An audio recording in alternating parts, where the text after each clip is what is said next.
Bonjour Mickaël, vous représentez l'association Écosciences Provence.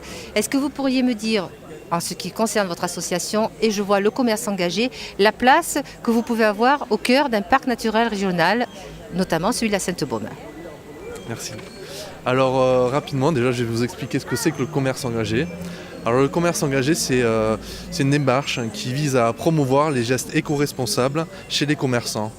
Alors ça s'est créé tout au début avec la suppression des sacs à usage unique chez les commerçants. Et progressivement, on a fait évoluer ce label qui permet aussi maintenant de rapprocher les commerçants et les producteurs dans une démarche d'éco-responsabilité. Qu'est-ce qui nous intéresse sur le PNR? Tout simplement que c'est des territoires avec forcément des acteurs, des commerçants et qui serait intéressant justement d'inscrire dans cette démarche d'éco-responsabilité. Bonjour Susan Logier, vous êtes la présidente de l'association Val d'Isole Environnement. Est-ce que vous pouvez me dire la place que peut avoir votre association et ce que vous pouvez attendre de la mise en place d'un parc naturel régional sur le territoire de la Sainte-Baume?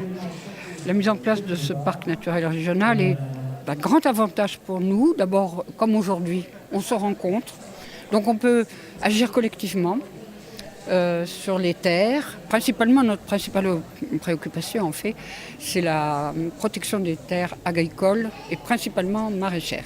Voilà. Donc on rencontre beaucoup d'autres personnes qui ont ce même souci et on peut travailler ensemble. Et c'est une bonne chose que le travail collectif. Voilà, écoutez, je vous remercie et je vous souhaite une bonne journée. Bonjour Monsieur Marc de Wilde, vous représentez la fédération CD13FFME. Oui. J'aimerais savoir quelle place vous pensez pouvoir avoir dans la mise en place de ce futur parc naturel régional de la Sainte-Baume. Alors nous sommes partenaires de l'escalade dans la Sainte-Baume comme dans les autres massifs du département 13 ou du département 83, puisque nous avons la délégation de la gestion des falaises en tant que fédération d'escalade avec les différents partenaires que sont les institutions, les départements, la région, mais aussi les propriétaires qui sont parfois des propriétaires privés ou des propriétaires comme l'ONF, etc.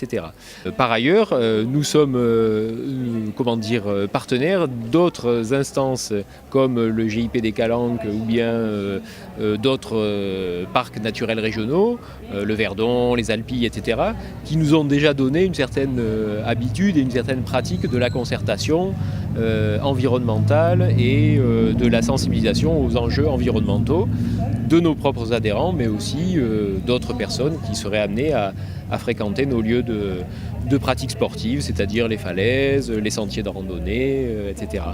Voilà en gros en quoi nous pouvons contribuer, apporter notre pierre, puisque le caillou est notre marque de fabrique, notre pierre à l'édifice Parc naturel régional Sainte-Baume. Bonjour Monsieur le prêtre Jacqui, vous êtes vice-président du comité du Var de la Fédération française de randonnée. À ce titre-là, j'aimerais savoir ce qui est important pour vous de la mise en place de ce futur parc naturel régional de la Sainte-Baume. Ah bien, nous, personnellement, nous sommes très impliqués dans cette... dans cette future organisation du parc régional de la Sainte-Baume, puisque nous randonnons couramment sur ce secteur. Et c'est pour ça que nous sommes présents aujourd'hui en force, parce que c'est très important pour nous. Parce que également nous balisons les sentiers, balisage des sentiers, qu'est-ce que je peux dire encore, découverte de la Sainte-Baume. Et chaque semaine, nous avons de nombreux randonneurs qui viennent sur ce parc naturel, ce futur parc naturel. Déjà la préservation de l'environnement, qui est très important, et le développement territorial, qui est aussi très important. Pour nous, nous sommes tout à fait partants dans cette aventure. Voilà.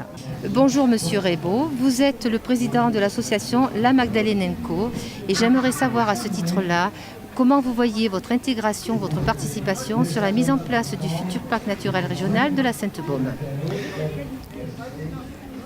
Oui, alors, lorsque on m'a sollicité pour être affilié au PNR, c'était dans le but si un jour il fallait changer, mettre les noms bilingues des rues par exemple, ou les noms de lieux. Et ensuite, nous défendons, bien sûr le Félibrige est une association littéraire, mais nous défendons tout le patrimoine en général. Et le terroir aussi. D'accord. Écoutez, je vous remercie beaucoup. Bonjour Monsieur Audibert, vous représentez l'association Loutouei. Loutouei, oui, qui veut dire l'if, qui est un arbre de la Sainte-Baume qu'on a pris comme emblème de notre association culturelle provençale. Donc à ce titre-là, j'aimerais savoir, vous, quelle importance a la mise en place de ce parc naturel régional de la Sainte-Baume ? On espère que ce parc donnera belle part à la langue provençale qui, à 50 ans, était encore dans les actes notariés, qui maintenant disparaît. Et on sait que l'apprentissage d'une langue dans les écoles favorise énormément l'apprentissage d'autres langues. Donc le provençal peut être un marchepied. Voilà, je vous remercie beaucoup pour votre intervention et je vous souhaite une bonne fin de journée. Merci. Bonjour Géraldine, vous êtes chargée de mission au groupe de Chiroptères de Provence. J'aimerais savoir pour vous ce que peut représenter la mise en place d'un parc naturel régional sur la Sainte-Baume. Eh bien pour nous, qui sommes une association de protection et d'études des chauves-souris, ça permettra de mettre en valeur la richesse chiroptérologique et donc en chauve-souris du massif et de ses nombreuses cavités, puisque ce sont des gîtes à chauves-souris qui abritent des espèces extrêmement rares, extrêmement nombreuses. Et donc ça nous permettra aussi d'en savoir un petit peu plus sur ces animaux. Bonjour Monsieur Yves Chiavassa. Bonjour. Vous êtes le représentant de l'association et je vous laisse le dire. Les troubaires des Madeleines, c'est-à-dire les troubadours de Marie-Madeleine, puisque nous sommes de Rougier, à côté de la Sainte-Baume. Donc bien sûr, ça coulait de source, comme l'Yonne. C'est qu'à de le dire. Donc par rapport à l'existence de votre association, qu'est-ce que le parc naturel de la Sainte-Baume pourrait vous apporter ? Alors, nous nous employons à notre manière, c'est-à-dire en chantant les bienfaits de ce terroir, de cet endroit. Nous avons plusieurs chansons sur la Sainte-Baume, l'Ouroucas de la Sante, le Rocher de la Sainte, sur Marie-Madeleine, Un amour des mailles qui parle aussi de la Sainte-Baume, des chansons sur les arbres. Enfin, donc, nous essayons de défendre à notre façon, humblement, mais d'une manière la plus efficace possible.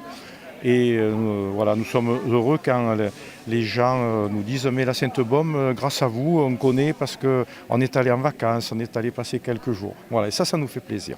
Bonjour Catherine, vous êtes responsable pédagogique à la Maison régionale de l'eau. J'aimerais avoir votre avis et votre conception sur l'arrivée d'un futur parc naturel régional de la Sainte-Baume. Alors nous, on est tout à fait ravis de cette concertation qui se met en place et de la préfiguration d'un parc. C'est vrai que la Maison régionale de l'eau, c'est une association qui est basée à Barjol, donc sur le territoire de la Provence verte et donc en lien avec la Sainte-Baume et depuis 20 ans.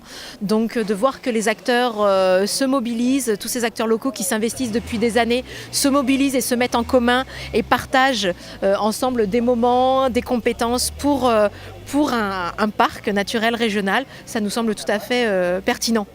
Bonjour Madame Dapon, vous représentez le collectif Association Uvonne. J'aimerais à ce titre-là que vous me donniez votre avis sur la mise en place de ce futur parc naturel régional de la Sainte-Baume. Eh bien, nous sommes très contents au niveau du collectif qui regroupe 12 associations de protection de l'Uvonne et de valorisation de ce cours d'eau. Ces associations partent de Marseille jusqu'à Nance-les-Pins. Et donc, pour nous, le parc représente la préservation de la ressource, puisque la Sainte-Baume représente un grand château d'eau qui va fournir l'eau de l'Uvonne. Et donc, on espère qu'avec le parc, les activités qui vont se développer sur le secteur seront respectueuses de l'environnement et ne pollueront pas cette eau si précieuse que nous, on essaie de protéger au niveau du linéaire de l'Uvonne. Bonjour Monsieur Fessard, vous êtes le président du comité départemental de spéléologie des Bouches-du-Rhône et du Var. J'aimerais savoir à ce titre-là, quelle importance a pour vous la mise en place d'un parc naturel régional sur la Sainte-Baume ? En fait, ça va permettre de déterminer un périmètre sur une zone qui est absolument à protéger, où nous, en tant que spéléo, on intervient sur un domaine de recherche, essentiellement de recherche hydrogéologique. Et donc, on est très très intéressé par la mise en place de ce parc et du rôle que l'on a à y jouer. Voilà. Bonjour Michel, vous êtes le représentant de l'association Balalin Balaline. Est-ce que j'aimerais savoir ce que peut représenter pour vous la mise en place du parc naturel régional de la Sainte-Baume? Disons, le parc naturel régional permettrait à tous nos visiteurs qui viennent découvrir le massif de la Sainte-Baume en compagnie des ânes d'avoir une nature préservée avec un site protégé et qui garderait la richesse de toujours. Une richesse que nos anciens ont su préserver et que nous avons intérêt à préserver pour nos enfants. Donc ce serait pour nous une garantie d'avoir quelque chose de bien protégé. Bonjour Elodie, je sais que vous êtes actuellement très active sur la ferme de Beaugencier qui se trouve à Belgencier. J'aimerais avoir votre vision et votre opinion sur la mise en place du futur parc naturel régional de la Sainte-Baume. Donc par rapport à la mise en place du parc naturel régional de la Sainte-Baume, nous sommes très sensibilisés au projet puisque nous participons à notre niveau à l'une des missions du parc naturel régional puisque nous accueillons et nous sensibilisons le public à l'environnement à travers des ateliers pédagogiques autour notamment de la découverte du monde animal et végétal, à travers des ateliers autour du thème du tri sélectif, de la revalorisation des déchets. Et nous avons également sur site à la ferme des propriétaires qui tentent de mettre l'aspect écologique au centre de leur mission à travers notamment la création de diverses installations. Voilà, je vous remercie Elodie, bonne fin de journée. Bonjour Sylvie Minier, vous êtes conseillère municipale à la mairie de Mazogues. On vous connaît pour votre implication dans les associations, dans le milieu associatif pour la protection de l'environnement, en particulier les carrières, et aussi votre rôle dans la pédagogie d'une manière générale. Est-ce que vous pourriez nous en dire un peu plus sur ce sujet et surtout sur la création du PNR qui peut peut-être vous aider dans la réalisation de vos projets ? Ce que je peux vous dire, c'est qu'effectivement, par rapport à cette implication que nous avons dû mettre en place au travers d'une association que nous avons créée, la première chose contre cette lutte que nous avons dû mener contre Veolia sur la mise en place d'un site d'enfouissement de déchets ultimes sur les anciennes mines de Mazogues, ensuite sur la mise en place d'une carrière, là je pense que si une structure parc naturel régional avait existé, nous n'aurions peut-être pas dû mener ces luttes-là. Quant au volet éducatif et pédagogique, il est évident, et je crois que toutes les associations qui sont impliquées dans ce domaine-là, sur tout le territoire du PNR, en ont conscience et depuis longtemps. La reconnaissance au travers de cette structure parc naturel régional, je pense, est absolument indéniable. Donc pour moi, il n'y a aucun problème. Il faut que ce parc naturel régional de la Sainte-Baume voie le jour. Merci. Bonjour Monsieur Michel Degrave. Vous avez été président de Découverte Sainte-Baume. Vous avez essayé à une époque de mettre en place l'écomusée du massif de la Sainte-Baume. Aujourd'hui, nous sommes dans la phase de préfiguration du parc naturel régional de la Sainte-Baume. Aujourd'hui, qu'en est-il pour vous? Alors après Découverte Sainte-Baume, dont j'ai quitté la présidence, c'était en 2008, je me suis occupé particulièrement du PNR. J'étais chargé de mission par le président actuel du PNR, du syndicat mixte, Michel Gros. Et j'étais également chargé de mission près de Suzanne Arnaud, qui est vice-présidente du PNR maintenant. Voilà. Donc l'importance de la mise en place de ce parc naturel régional, pour vous, je présume, représente beaucoup de choses. Quel avenir lui accordez-vous ? Ouais, je pense que les choses sont bien parties maintenant. Ça se met en place tout doucement, comme on disait tout à l'heure. Ça se met en place, mais il ne faut pas espérer une vitesse extraordinaire. En revanche, ce que je pense, c'est que les associations doivent rentrer en fonction et travailler dès maintenant à un tas de projets. Un PNR sera vivant si les associations ont des projets, les réalisent, tout ça dans un cadre bien sûr suivi du PNR, en accord avec les responsables du syndicat mixte, mais disons, il faut que les initiatives viennent des associations.